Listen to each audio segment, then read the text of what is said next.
Former chiefs of Kerala police react to a series of police atrocities that have put the force in a bad light. They come up with more than the usual suspects.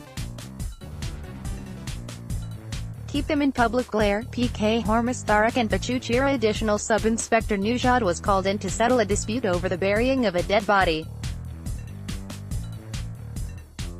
The officer returned only after offering to build a tomb for the 85-year-old deceased.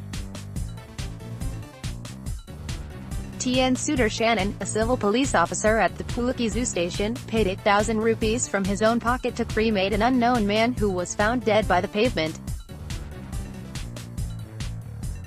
The two recent reports proved the policeman's concern for the dead, but we have to admit that the force was not as kind to the living. Custodial deaths have always been a headache to the police. A circular I drafted for the then Director General of Police in 2001 was a comprehensive guideline on the measures to be taken to avoid custodial deaths. Though there were no custodial deaths reported in Kerala since 1996, there have been instances of the accused succumbing after they were released from police and judicial custody, the circular had pointed out. It was a large circular that stressed on the Supreme Court directives of 1997 and laid out the safeguards against custodial deaths. Jana Maitri police and student police cadets do make the Kerala police popular. However, the policemen who appear lax and smug in public places dent the image of the force.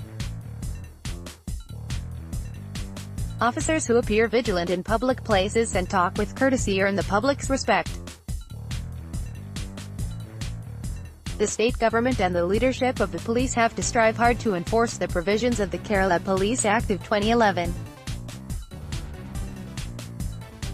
The public and the media have to check if the State Safety Commission is discharging its duties to issue guidelines to the police and evaluate its functioning. They have to monitor if the state and district police chiefs are allowed to serve their terms duly or if they are being transferred unnecessarily. Public vigilance will help the police serve them better. Draw a line between cops and goons. Jacob Panus. The Kerala police have to know that their job is not to beat up the people. Though there is nothing essentially wrong with the police, a few bad apples are indulging in illegal affairs. They seem to think that their job is to treat the people with an iron hand. They think the police are not supposed to be friendly with the people. They want the common man to pee in his pants when faced with the police.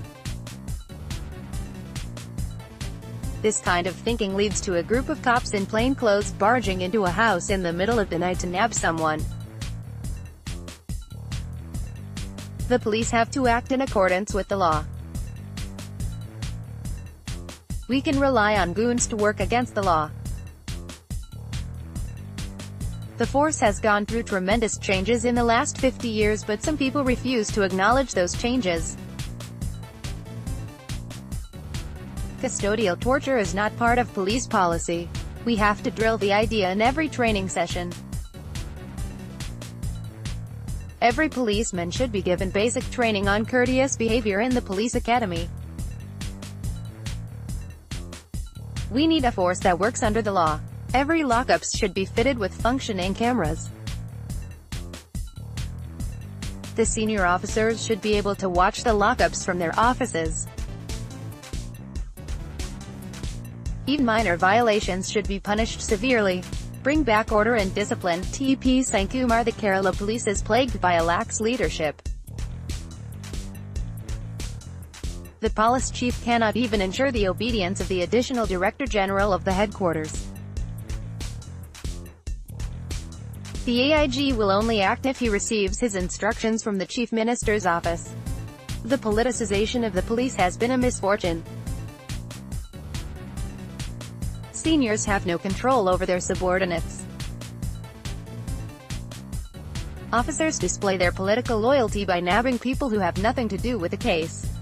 Good officers prefer to remain silent. Overwork is another reason for bad behavior.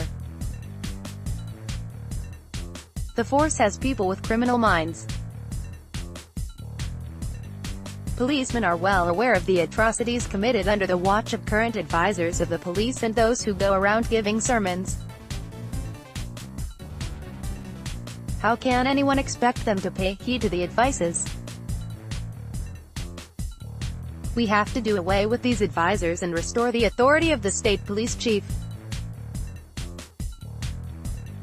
The Director General of Police should have full control of the state headquarters.